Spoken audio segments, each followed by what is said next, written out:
Hello friends, today we are going to study the poem A Thing of Beauty is a Joy Forever by John Keats.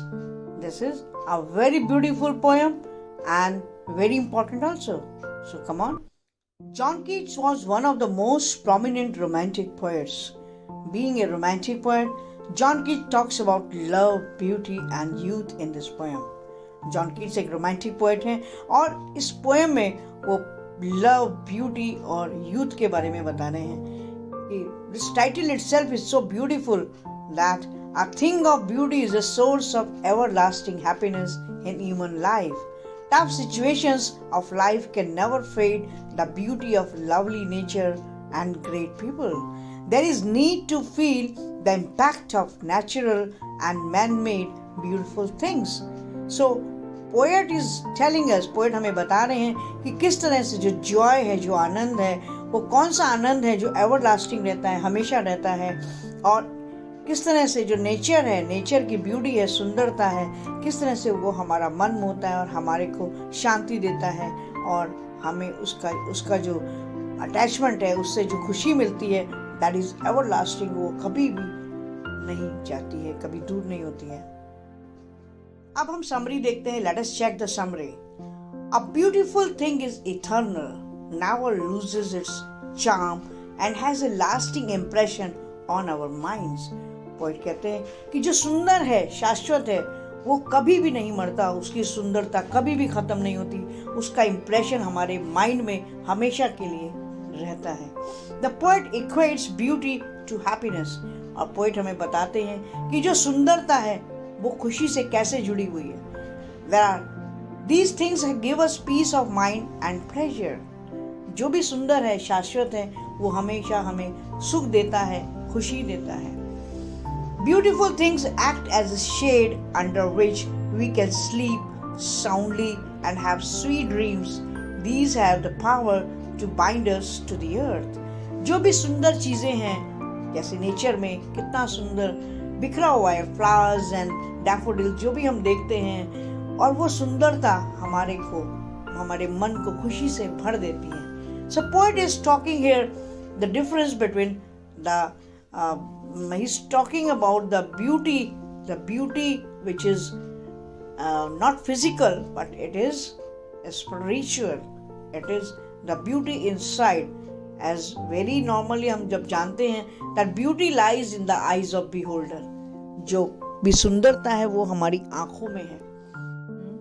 तो जो हमारी physical beauty है, that is not true, वो शाश्वत नहीं है, because it changes with the time। but जो सत्य है वो कभी नहीं बदलता है। सत्यम Shivam Sundaram. so this poem is very close to this word that जो सत्य है, जो वो सुंदर है और हमेशा शाश्वत है, वो कभी नहीं बदलता है।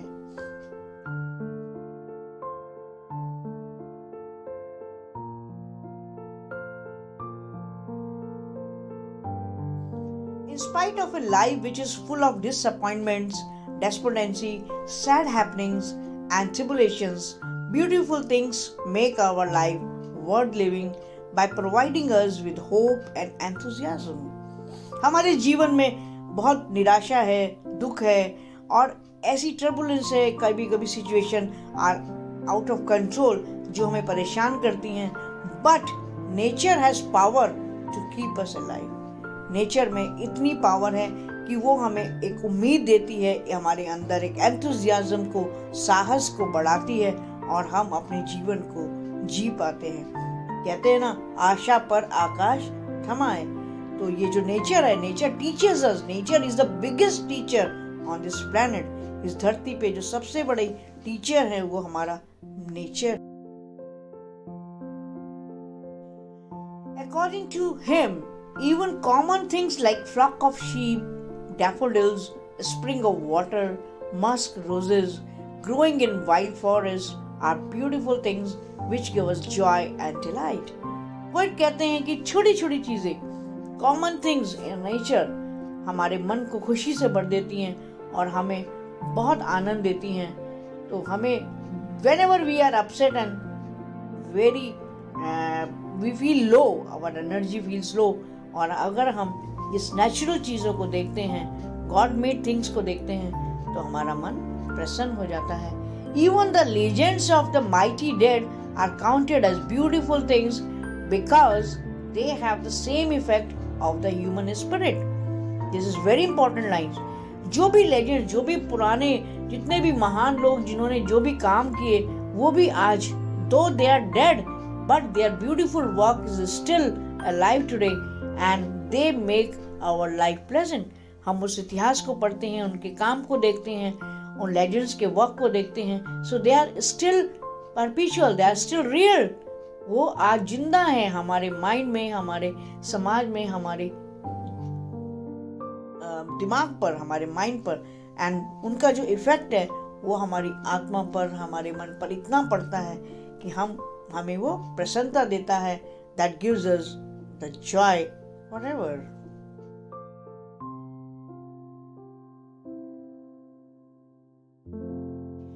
The poet concludes by saying that in spite of these beautiful things, beauty of nature remains incomparable. John Keats हमें कहते हैं, पोएट ये बताते हैं कि जो नेचर में जो सुंदरता है उसका कोई भी कंपैरिजन नहीं है. There is no comparison because that is not man-made, it is God-made. It is made by the God, the Almighty. जो ईश्वर ने बनाया है तो वो चीज़ें हैं और वो बहुत खूबसूरत हैं.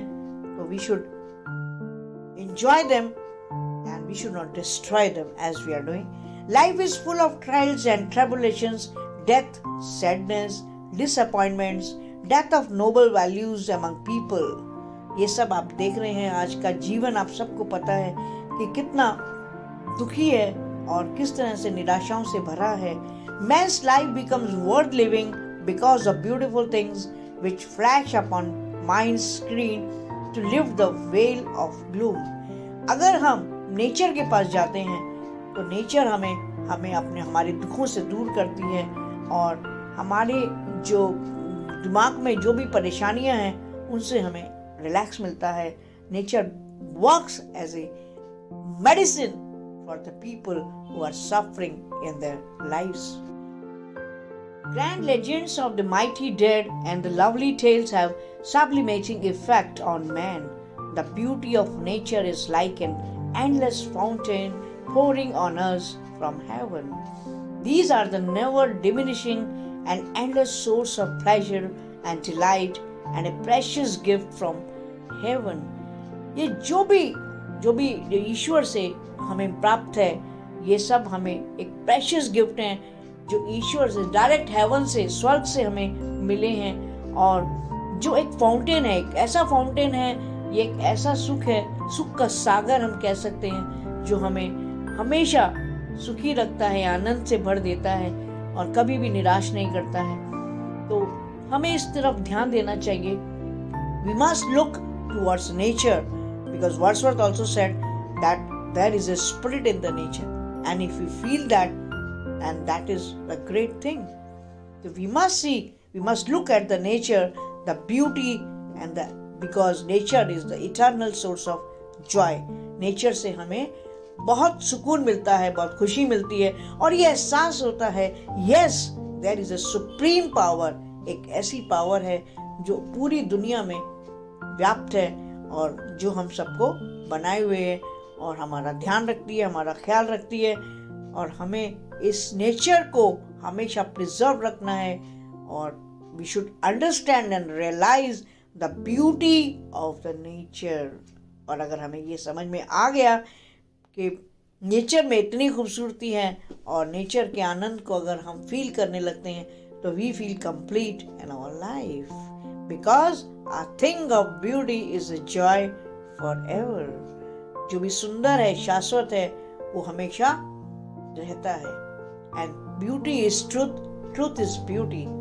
जो सत्य है वो सुंदर है और जो सुंदर है वो शाश्वत है. सत्य कभी बदलता नहीं है, जो भी बदलता है वो सत्य नहीं है. Just like human beings, because we change, we keep on changing, so we are mortals. We die one day, but nature never dies. That's why nature is always perpetual and beautiful. Vocabulary check करते हैं. A thing of beauty is a joy forever. Its loveliness increases. It will never pass into nothingness, but still will keep a bower quiet for us and a sleep full of sweet dreams and health and quiet breathing. So bower here is a shady place under the tree. पेड़ के नीचे जब हम बैठते हैं और हमें सुकून मिलता है, that is called bower. आगे पोएट कहते हैं, therefore on every morrow we are wreathing our flowery band to bind us to the earth, spite of despondence, of the inhuman dearth, of noble nature, of the gloomy days, of all the unhealthy and over-darkened ways, made for our searching. Yes, in spite of all, some shape of beauty moves away the pale from the dark spirit, such the sun, the moon, trees old and young, sprouting a shady boon. So, morrow here means the follow day. It is for tomorrow, जो आने वाला दिन है. And wreathing, surround, encircle, जो हम माला बुनते हैं round में, that is called wreathing. Despondence, depressed, जब हम परेशान होते हैं, तो that is called depressed. Sorrow, and boon is a blessing. So इस पोएम में पोएट हमें बता रहे हैं कि किस तरह से जो इंसान है, अगर वो दुखी है, अगर वो परेशान है, और अगर वो इन नेचर की शरण में जाता है, if he sees the nature, looks at the nature, so that takes away all the sorrow and dejection or the grief of his life. उसको बहुत सुकून मिलता है, बहुत शांति मिलती है, और हमें ऐसा लगता है अगर हम नेचर की शरण में जाते हैं तो that is perpetual, that is never ending joy. कभी ख़त्म नहीं होने वाला जो आनंद है, जो जॉय है, वो सन मून जो एवर लास्टिंग है, हमेशा से आते हैं, ना थकते हैं, और उस सुंदरता को इस धरती पर फैला रहे हैं. तो दैट इज बून, वो हमारे लिए एक ब्लेसिंग्स है, क्योंकि अगर नेचर ही ना हो तो हम शायद जिंदा भी नहीं रह पाएंगे. We will not be able to survive if there is no nature, no beauty, and it is perpetual, it is immortal. ये हमेशा रहने वाला एक शाश्वत सत्य है. For simple sheep and such are daffodils, with the green world they live in, and deer rills that for themselves a cooling cover make against the hot season. The mid-forest break, rich with a sprinkling of fair musk rose blooms, and such too is the grandeur of the dooms. We have imagined for the mighty dead all the lovely tales that we have heard or read, an endless fountain of immortal drink pouring unto us from the heavens brink. Here the important words are rills, a small stream, एक छोटी नदी की धारा, that is called rills. Break, a process of slow down, जैसे हम break लगाते हैं तो कोई भी प्रोसेस है वो धीमे हो जाती है, धीमी गति में आ जाती है, that is called break. Grandeur, grandeur means high rank of socially important, जो बहुत ऊंची रैंक पे बहुत ग्रैंड्योर होता है, that means socially important कोई भी, और जो बहुत ऊंची पद को प्राप्त होता है उसको कहते हैं grandeur. Mighty, enormous, mighty is biggest or powerful.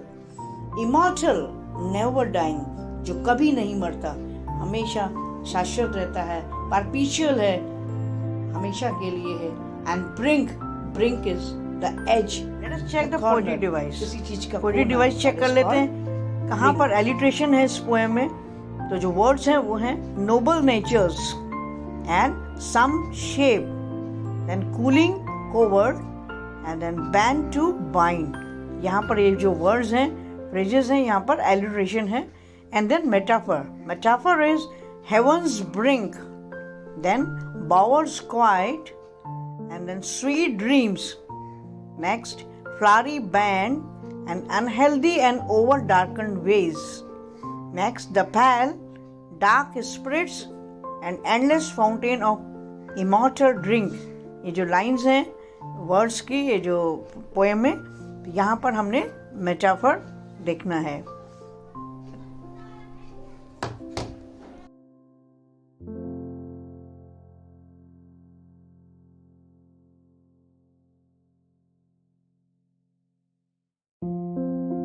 Now, transferred epithet, unhealthy and over-darkened ways, and gloomy days. Now, personification, shape of beauty, and then images and symbols कहाँ पर use हुए हैं? They are all the senses are involved. Bower, flowery band, the sun, the moon, trees, old and young, green world, and musk rose, etc. सो ये main poetry devices हैं.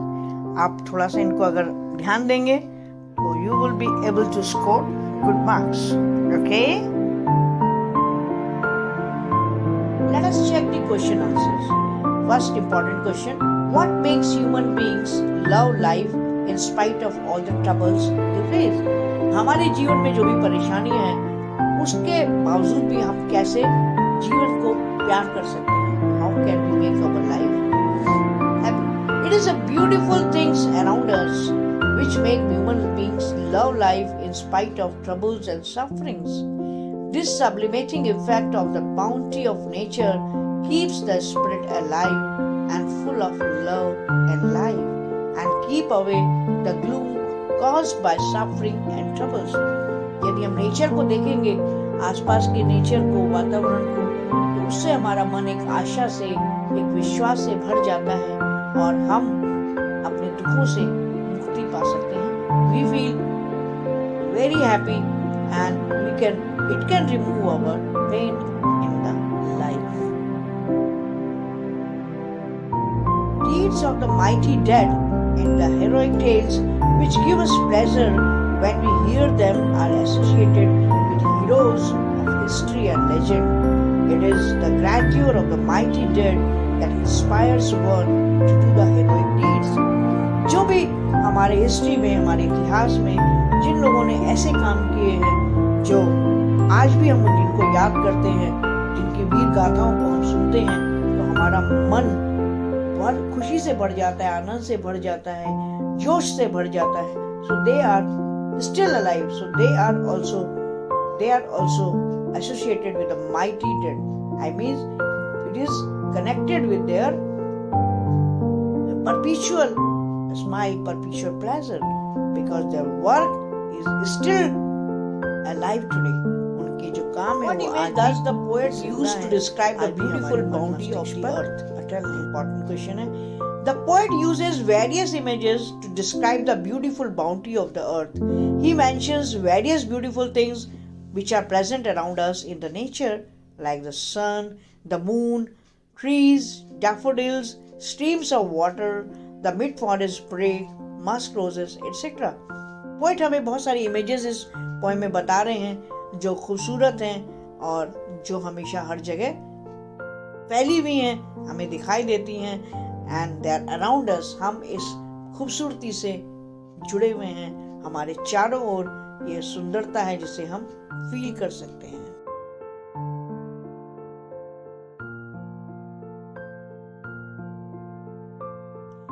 Next question, list the things that cause suffering and pain. जो हमें दुख देती हैं, दुख के कारण को हमें बताना है. Suffering and pains are the outcome of human actions. These include despair, disappointment, loss of faith and evil men. Here poet is telling जो हमारे दुखों का कारण है वो हमारे अपने एक्शंस हैं, इंसान के एक्शंस हैं जो सेल्फिश हैं और जो नेचर को ही डिस्ट्रॉय करने वाले हैं. जहाँ हम सेल्फिश होकर हम काम करते हैं और हम एक दूसरे का फेथ, विश्वास भी तोड़ते हैं, तो हम हमेशा निराशा से भर जाते हैं. If we follow a life full of sweetness without hurting anyone, as we learned in keeping quiet, then we can have the faith and we can enjoy the happiness in our life. Let us check some MCQs. What kind of a poet was John Keats? Poet किस तरह के हैं? He is a realistic, religious, medieval and romantic. Check it out. What are the things of beauty mentioned in the poem? Sun and moon, young trees and streams, flowers, all these. Third, which things cause suffering to human beings? Lack of virtues and inhuman acts, withering flowers, blooming flowers, flowing streams. Check it out. How is a thing of beauty forever? Because it is beautiful, because it is nature, because it is joyful, because its beauty never ends and leaves a lasting impact. Check it out. What is the message of the poem? Beauty never fades. Beauty lifts a spirit's high. Beauty is a joy forever. All these. So, there are MCQs. आप इनको check कीजिए और उसके बाद आप last में answers दिए गए हैं एंड आप आंसर्स को टैली कर लीजिए, practice. What is the endless fountain and what is its effect? Moving streams, the sunlight. A thing of beauty is endless fountain and it gives happiness? None. Check करें और बताएं. Whose loveliness will keep on increasing? किसकी loveliness हमेशा increase होती है? Of rivers, of mountains, of nature, of all beautiful things. दिमाग लगाएं, बताएं. Why do we need sweet dreams and health and quiet breathing? To have a healthy mind and a body, to have sound sleep, to have peace and happiness, and all these. Why are our spirits referred as dark? Because of dark clouds, because of spirits around, because of shady trees, because of sadness and disappointments. Check करें.